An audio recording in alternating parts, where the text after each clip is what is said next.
ఓకేనా?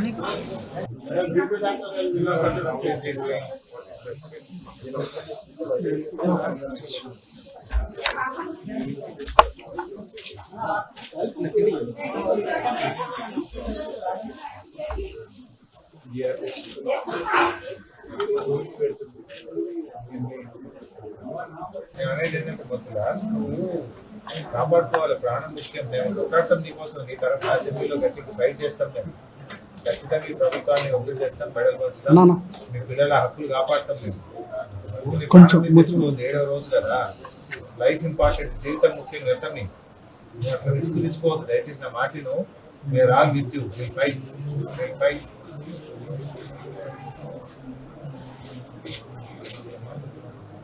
మాట్లాడలేదు బట్ కొట్లాడతాం తల్లి. అసెంబ్లీని స్తంభింపజేసే అవసరం అయితే అసెంబ్లీ స్టార్ట్ కొట్లాడతాం. మిత్రులందరికీ నమస్కారం. ముఖ్యంగా తమ్ముడు మోతీలాల్ నాయక్ 7 రోజుల నుంచి ఆమరణ నిరాహార దీక్ష చేస్తూ ఉంటే ఈ రాష్ట్ర ప్రభుత్వానికి కనీసం చీమగుట్టినట్టు కూడా లేకపోవడం చాలా దురదృష్టకరం. మోతీలాల్ నాయక్ను ఈరోజు దీక్ష విరమించాలని బీఆర్ఎస్ పార్టీ పక్షాన మేమందరం కూడా ఆయనను కోరే ప్రయత్నం చేశాం. కానీ మోతీలాల్ నాయక్ మాత్రం ఇది నా ఒక్కడి పోరాటం కాదు, తెలంగాణ రాష్ట్రంలో లక్షలాది మంది నిరుద్యోగుల పక్షాన నేను పోరాటం చేస్తూ ఉన్నాను, ఈ ప్రభుత్వం నిర్ణయం తీసుకునేదాకా కూడా దీక్ష విరమించను అని చెప్పి మోతీలాల్ నాయక్ గారు గట్టిగా చెప్పడం జరిగింది. కానీ మేము ఆయనను పదే పదే కన్విన్స్ చేసే ప్రయత్నం చేశాం. అందరం మీ వెంట ఉంటాం, కలిసి పోరాడదాం, ప్రాణం ముఖ్యం, తల్లిదండ్రులు నీకు లేరు, తండ్రి లేడు, తండ్రి లేని పిల్లడు, నీకు అనేక బాధ్యతలు ఉన్నాయి, దీక్ష విరమించాలని చెప్పి మేము చాలా రకాలుగా మోతీలాల్ నాయక్ను కన్విన్స్ చేసే ప్రయత్నం చేశాం. ఈరోజు ఈ ప్రభుత్వం ఎట్లా తయారైందంటే మొద్దు నిద్రపోతూ ఉంది. ఆ రోజేమో ఎన్నికల ముందు నిరుద్యోగుల మీద కపట ప్రేమ చూపించి నిరుద్యోగులను ఎన్నికల కోసం వాడుకొని ఎన్నికల ముందు హామీలు ఇచ్చి ఇప్పుడు ఎన్నికలై గద్దెనెక్కిన తర్వాత ఆ నిరుద్యోగుల గుండెల మీద తన్నుతా ఉంది రేవంత్ రెడ్డి ప్రభుత్వం. ఓడదాటేదాకా ఓడమల్లప్ప, ఓడదాటినాక బోడమల్లప్ప లెక్క నేటి కాంగ్రెస్ ప్రభుత్వం ఈ పార్టీ యొక్క పరిస్థితి తయారైంది. ఆనాడు నిరుద్యోగుల కోసం మరి ప్రొఫెసర్ కోదండరామ్ గారు కానీ, అదేవిధంగా రియాజ్ కానీ, బల్మూరి వెంకట్ కానీ, మురళీ గారు కానీ, రేవంత్ రెడ్డి గారు, బట్టి విక్రమార్క గారు, వీళ్ళందరూ అశోక్ నగర్లో కోచింగ్ సెంటర్ల చుట్టూ తిరిగారు, బస్సు యాత్రలు చేపించారు. రాహుల్ గాంధీ గారిని కూడా అశోక్ నగర్కి తెచ్చి మాటలు ఇప్పించారు, ప్రామిస్ చేపించారు నిరుద్యోగులకు. మరి ఏమైపోయింది? ఇలా మీకు మాత్రం ఉద్యోగాలు వచ్చినాయి, నిరుద్యోగులకు ఉద్యోగాలు రాలేదు. రేవంత్ రెడ్డికి ఉద్యోగం వచ్చింది, కోదండరామ్ గారికి ఉద్యోగం వస్తూ ఉన్నది, రియాజ్ గారికి ఉద్యోగం వచ్చింది, వెంకట్కు ఉద్యోగం వచ్చింది, మీకు ఉద్యోగాలు వచ్చినాయి, మల్లన్న గారికి వచ్చింది. కానీ నిరుద్యోగ యువతకు మాత్రం ఉద్యోగాలు రాలేదు. ఎందుకు మీ గొంతులు మూగబోయినాయి అని నేను అడుగుతా ఉన్నా. మన రాహుల్ గాంధీ గారు ఆ రోజు మీరు అశోక్ నగర్కి వచ్చి నిరుద్యోగ యువతకు మాట ఇచ్చారు, మేము 1,00,000 ఉద్యోగాలు 2 లక్షల ఉద్యోగాలు ఏడాదిలోగా నియామకాల ప్రక్రియ పూర్తి చేస్తామన్నారు. 7 నెలలు అయింది, ఇప్పటి వరకు జాబ్ నోటిఫికేషన్ రాలేదు. మేము జాబ్ క్యాలెండర్ ఇస్తామని చెప్పారు, 2 లక్షల ఉద్యోగాలు సంవత్సరంలోగా నింపుతామని చెప్పి ఇవాళ 7 నెలలైనా జాబ్ క్యాలెండర్కు అతిగతి లేదు. రాహుల్ గాంధీ గారికి మా నిరుద్యోగుల బాధలు వినబట్టలేవా అని నేను అడుగుతా ఉన్నాను. మా నిరుద్యోగులు ఇవాళ ఆమరణ నిరాహార దీక్ష చేస్తూ ఉంటే, పోరాటాలు చేస్తూ ఉంటే ఎందుకు రాహుల్ గాంధీ గారు పట్టించుకోరు? ఇవాళ ట్విట్టర్లో కూడా మా నిరుద్యోగులు రాహుల్ గాంధీకి ట్యాగ్ చేస్తూ మీ రేవంత్ రెడ్డికి చెప్పండి, ఆనాడు నువ్వు ఇచ్చిన మాట నిలబెట్టుకోండి అని చెప్పి రాహుల్ గాంధీకి ట్విట్టర్లో పోస్టులు చేస్తే కూడా మరి ఆయనకు చూడడం లేదా, కనబడడం లేదా, వినబడడం లేదా అని నేను అడుగుతా ఉన్నా. రాహుల్ గాంధీ గారు ఇప్పటికైనా చొరవ చూపి ఆనాడు అశోక్ నగర్లో నిరుద్యోగ యువతకు ఇచ్చిన మాట నిలబెట్టుకోవాలని, రేవంత్ రెడ్డి ప్రభుత్వానికి డైరెక్షన్ ఇచ్చి ఇచ్చిన హామీలన్నీ నిలబెట్టుకోవాలని చెప్పి నేను రాహుల్ గాంధీ గారిని డిమాండ్ చేస్తా ఉన్నా. రేవంత్ రెడ్డి గారు ఆ రోజు రెచ్చగొట్టే ఉపన్యాసాలు ఇచ్చావు నువ్వు.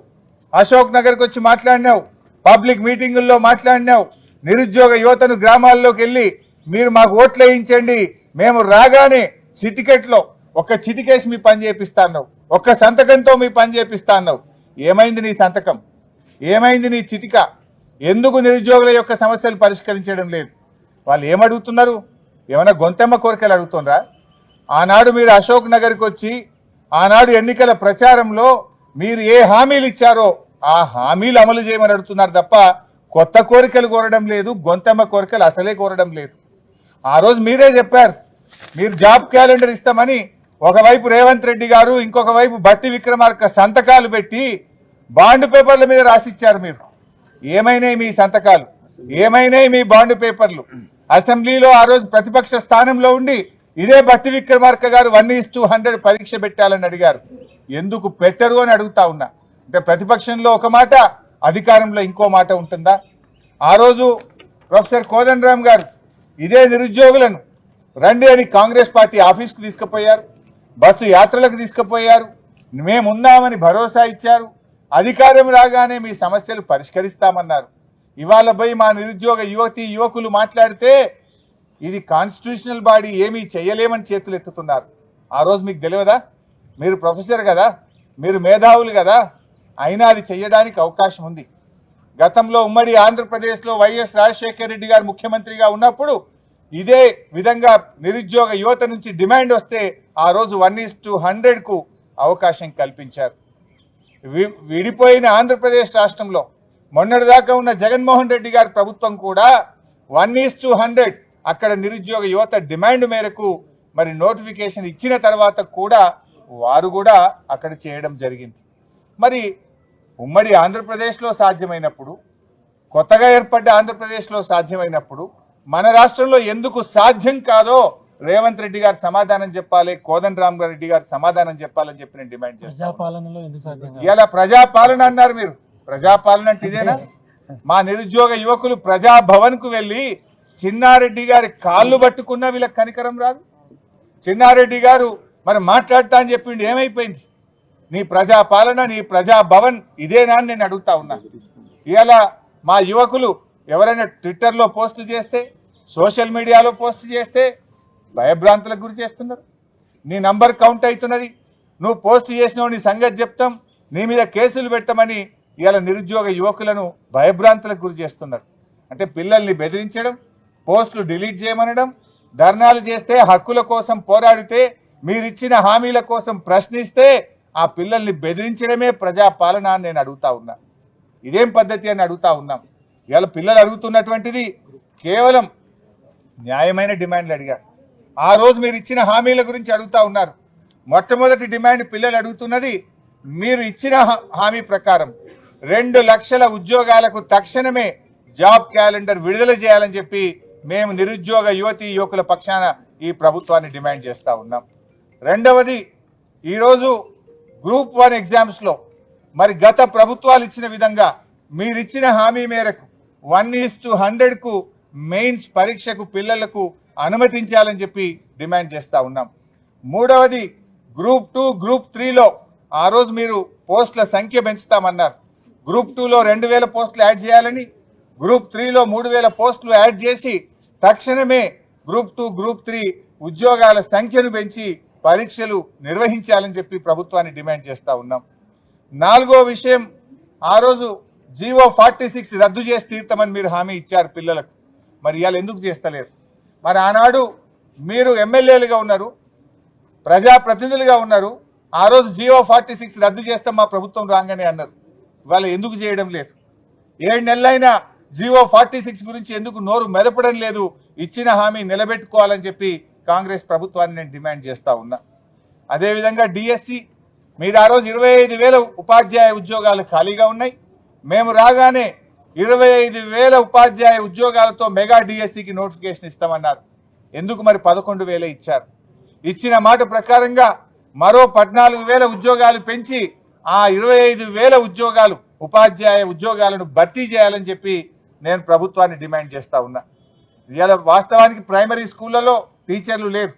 ఈ మధ్య స్కూల్ అసిస్టెంట్లుగా 9,000 మంది ఉపాధ్యాయులకు ప్రమోషన్లు ఇస్తే చాలా స్కూళ్ళల్లో టీచర్లు లేని పరిస్థితి ఉన్నది. ప్రైమరీ స్కూళ్ళల్లో అనేక చోట్ల టీచర్లు లేరు, ఖాళీలు ఉన్నాయి.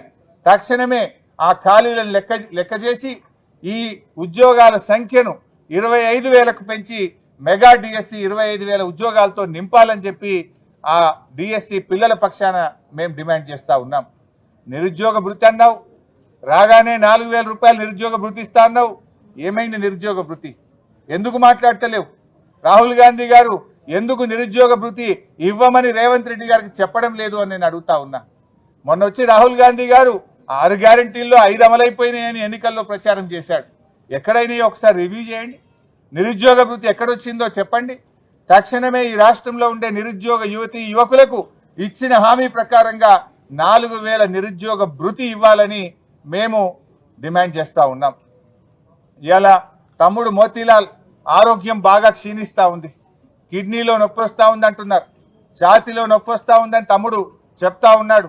ఒకవేళ మోతీలాల్ ఆరోగ్యానికి ఏదైనా జరిగితే ఈ ప్రభుత్వమే బాధ్యత వహించాలని చెప్పి కూడా నేను హెచ్చరిస్తా ఉన్నా. ఇన్ని రోజులైనా 7 రోజుల నుంచి నిరాహార దీక్ష చేస్తే ప్రభుత్వం నుంచి ఎందుకు మంత్రులు మాట్లాడారు? ఎందుకు ముఖ్యమంత్రి గారు స్పందించారు? ఏమైంది? ఆనాడు ఉద్యమాలని చెప్పి ఈ పిల్లల్ని ఎన్నికల్లో వాడుకున్నటువంటి మేధావులు నాయకులు ఇవాళ ఎక్కడ పోయిందో అని నేను అడుగుతా ఉన్నా. మోతీలాల్ ఆరోగ్యం మీకు పట్టదా? మోతీలాల్కి ఏదైనా జరిగితే ఎవరు బాధ్యత వహించాలి? ఎందుకు మీరు ప్రభుత్వం తరఫున కనీసం వచ్చి ఈ యువతులతో చర్చలు జరిపి వాళ్ళ న్యాయమైన కోరికలను ఎందుకు పరిష్కరించరు అని నేను అడుగుతా ఉన్నా. ఇప్పటికైనా ముఖ్యమంత్రి గారు స్వయంగా వచ్చి మోతీలాల్ నాయక్తో మీరు మాట్లాడాలి, వాళ్ళ సమస్యలు పరిష్కరించండి. వాళ్ళు అడుగుతున్నాయి న్యాయబద్ధమైనటువంటివి. మీరు ఆనాడు హామీలు ఇచ్చినే. నేను అడుగుతాను, రాహుల్ గాంధీ గారు మీరే కదా ఆనాడు అశోక్ నగర్ లైబ్రరీకి వచ్చింది. అశోక్ నగర్ లైబ్రరీకి వచ్చి ఆ రోజు మీరు చాలా ప్రేమ ఒలకబోసినారు, నిరుద్యోగులకు ఎంతో మాట ఇచ్చారు, నమ్మబలికారు. మరి ఆనాడు అశోక్ నగర్ లైబ్రరీకి వచ్చి నిరుద్యోగుల ఓట్లు కావాలని నిరుద్యోగులను ఎన్నికల్లో వాడుకున్న రాహుల్ గాంధీ గారికి ఈ రోజు కనీసం ఒక్క మాట రేవంత్ రెడ్డి గారికి చెప్పడానికి సమయం దొరకలేదా? ఈ నిరుద్యోగుల కష్టాలు మీకు వినబడతలేవా అని నేను అడుగుతా ఉన్నా. ఆనాడు మాత్రం మీరు తిరుగుతారు, అశోక్ నగర్ లైబ్రరీకి వస్తారు, ఛాయలు తాగుతారు, అశోక్ నగర్లో మన కోచింగ్ సెంటర్ల చుట్టూ తిరుగుతారు, జిల్లాలో లైబ్రరీల చుట్టూ తిరుగుతారు, బస్సులు ఇచ్చి బస్సు యాత్ర చేపించి ఓట్లు డబ్బలేయించుకుంటారు. ఇవాళ గద్దెనెక్కిన తర్వాత గుండెల మీద దంతరా? ఇదేనా మీ నీతి? ఇదేనా మీ ప్రభుత్వ పనితీరు? ప్రజాపాలన అంటే ఇదేనా? పిల్లల్ని బెదిరించడం, ఇచ్చిన హామీలు మర్చిపోవడం, ఎవరైనా ప్రశ్నిస్తే వాళ్ళ మీద అక్రమంగా కేసులు పెట్టడం. ఇవాళ దయచేసి ఇప్పటికైనా ఇవి మానుకోండి, ఇచ్చిన హామీలు నిలబెట్టుకోండి. తక్షణమే ముఖ్యమంత్రి గారు, ఈ రాష్ట్ర ప్రభుత్వం ఈ నిరుద్యోగ యువతి యువకులతో చర్చలు జరిపి ఇచ్చిన హామీలు అమలు చేయాలని చెప్పి మేము డిమాండ్ చేస్తూ ఉన్నాం. రేపు అసెంబ్లీ సమావేశాలు ఎప్పుడు ప్రారంభమైనా ఈ ప్రభుత్వం మీద ఒత్తిడి తెస్తాం, అసెంబ్లీని స్తంభింపజేస్తాం.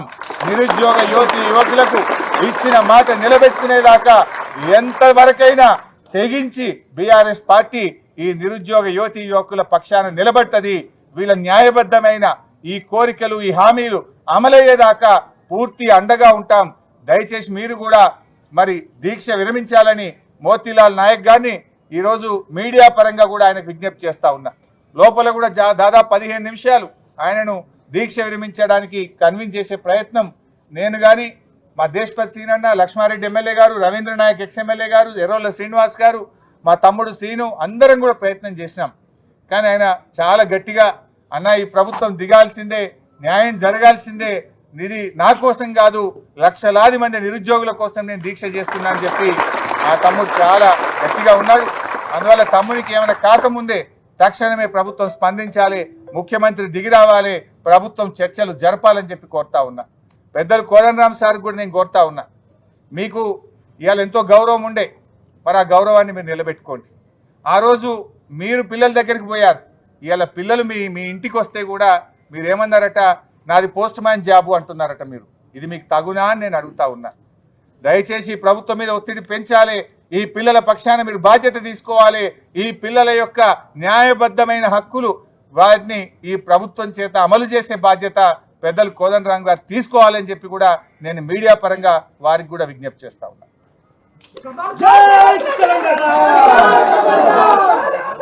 खबरदार